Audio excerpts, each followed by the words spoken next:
Sawa, tutoke hapo katibu, ni kushukuru kwa hicho ambacho umekizungumza, lakini sasa tunaelekea katika upande wa namna nzuri ambayo ligi yetu kwa sasa hivi imekuwa inaendeshwa.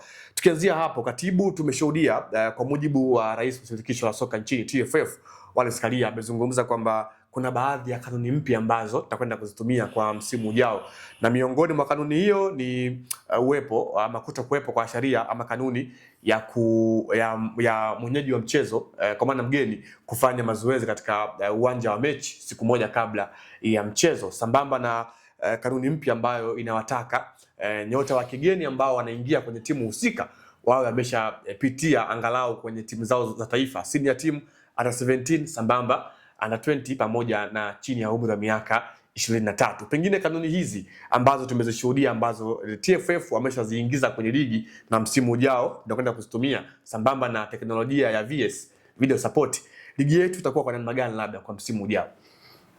Kwanza ni kurudisha nyuma kidogo.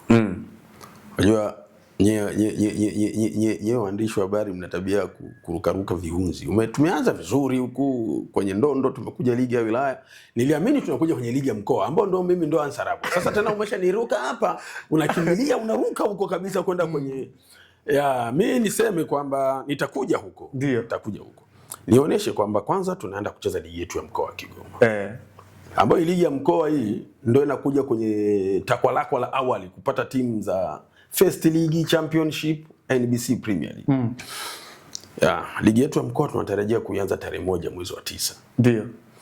Na sasa hivi tuko kwenye matayarisho, vilabu vimeshapewa barua, vilabu vyote ambavyo viko kwenye ligi ya mkoa, vilabu takriban 14 na vimeshapewa account number, vilabu vinakwenda kulipa ada ya kushiriki ligi. Wito wangu kwao, vilabu viende na wakati, kwa sababu kalenda yetu sasa hivi inatutaka tuwe sharp kidogo kutokana na kuhost AFCON.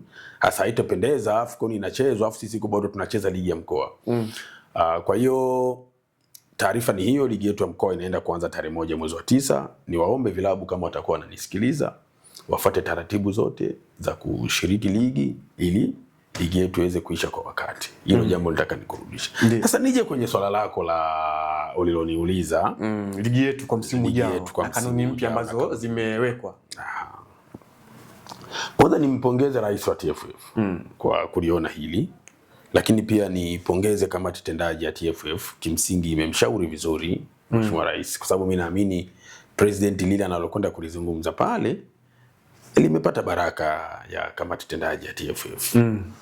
Na kama alikupata baraka basi litapata baraka. Sababu Karia ni mtu wa mpira na wanaomzunguka pale ni watu wa mpira. Wazo lake ni zuri sana. Zuri sana. Lakini mashaka yangu ni moja. Mashaka langu kubwa ni hili moja kwenye hizo kanuni. Hususan hizi kanuni za timu ngeni kwenda kufanya mazoezi kwenye kiwanja cha mechi. Ndio. Mashaka yangu yanakuja hapa. Hii kanuni kama itasimamiwa vizuri, hata zile imani za ushirikina zitapotea.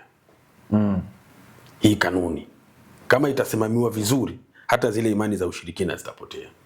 Kwa sababu uwanja wa mechi haumruhusu hata timu mwenyeji kwenda kufanyia mazoezi kwenye kiwanja cha mechi. Ndio maana kila timu ina uwanja wake wa mazoezi. Huu ni uwanja wa mechi. Sasa mashaka yangu ni kwamba hizi timu kubwa mbili ambao wao culture yao siku zote sio kufuata taratibu. Kwa maana Simba na Yanga. Hii kanuni sijui wataipokeaje. Na nini kitachofuata baada ya wao kukiuka. Yaani naamini kabisa hawa watu watakiuka tu hizi taratibu. Lakini kama kanuni hizi zimetungwa na usimamizi ukiwa sahihi, TFF imeenda kufanya jambo kubwa sana kwenye kuepusha manunguniko, migogoro, kuona picha za imani za kishirikina. Hii inaweza ikapunguza nafasi kubwa sana. Lakini swala la hawa foreigners players wachezaji wa kigeni wamefikiri pazuri sana. Kwamba unakuja sasa tuangalie profile yako huko ulikotoka. Sawa, kigeni ndio. Tuangalie pia profile yako. Kwamba unaweza kama unakuja wewe umetoka Burundi, umetoka Kongo, umetoka wapi, lakini uwezo wako unazidiwa na huyu mchezaji wetu. Of course. Sijui umenielewa. Ndio. Tumeona wachezaji hapa. Mimi nakumbuka miaka ya nyumba Yanga wale kumetaga mchezaji mmoja anaitwa Jamamba. Yaani bora hata mimi ningeperform na uzee wangu. Ndio. Unamwangalia Simba alimleta mchezaji mmoja anaitwa Sawadogo. Hata ajui anafunga wapi. Yaani kisa tu huko katoka Ivory Coast, sio katoka Kameruni, katoka wapi? Kwa lazima tuangalie profile yake huko alikotoka. Lakini baada ya hilo pia tungetazama na age. Umri. Tuangalie na umri brother. Anaweza kuwa huko nyuma na profile nzuri. Nikumbushe Simba wale kumleta mchezaji mmoja anaitwa, kama sikosea nitakuwa nakosea jina. Alikuwa anaitwa Lagosa, kitu kama hicho, Nigeria. Lokosa. Junior Lokosa. Alikuwa na profile nzuri kabisa, kubwa kama ambavyo alivyokuja na mabegi yake makubwa. Lakini umri ulikuwa umekwenda, hata kutrain ilikuwa shida. Mbio tena hana, mikimbio haipo. Kwa pamoja na hayo mambo mengine yote tuangalie profile, lakini tuangalie na age. Mchezaji sasa akichafikisha miaka 30 anakuja kwetu kutuletea nini? Miaka 30 anakuja kwetu kutuletea nini? Kwa sababu brother, mpira miaka 30 wewe huwezi kuvumilia mazoezi ya kutengeneza fitness, haitawezekana. Kwa hiyo ni jambo zuri, lakini kama tungekuwa tunawezekano pia na age tungetazama mchezaji wa kigeni ili atuletee faida, sababu anachukua hela zetu. Ndio. Anachukua hela zetu, na hizi hela zetu ni kodi zetu sisi. Sijui unanielewa. Leo ukiangalia mwekezaji kama vile GSM, sisi tunanunua maji, tunalipa kodi.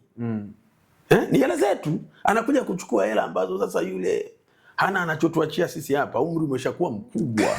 Kwa hiyo mimi napongeza, lakini nataka nichangie tu kwenye hayo mambo makubwa mawili. Ndio.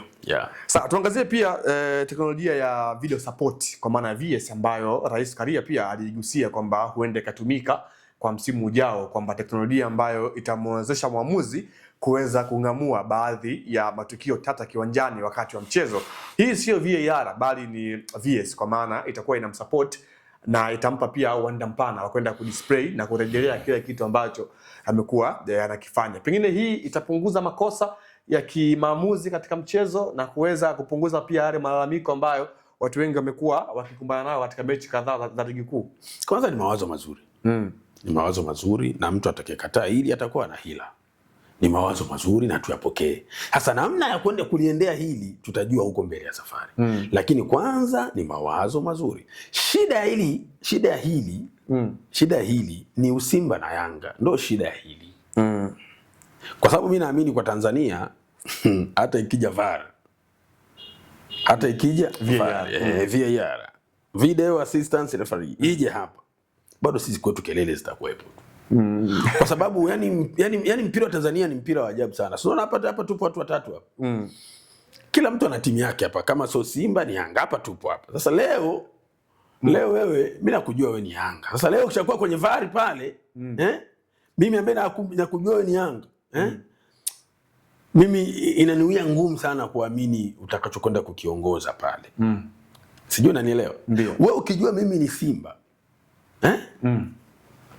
ndio niko kwenye VAR pale, hutaamini kile ninachokwenda kukiongoza. Utaona Mzee Gindi hapa alikuwa na magumashi, si Simba huyo.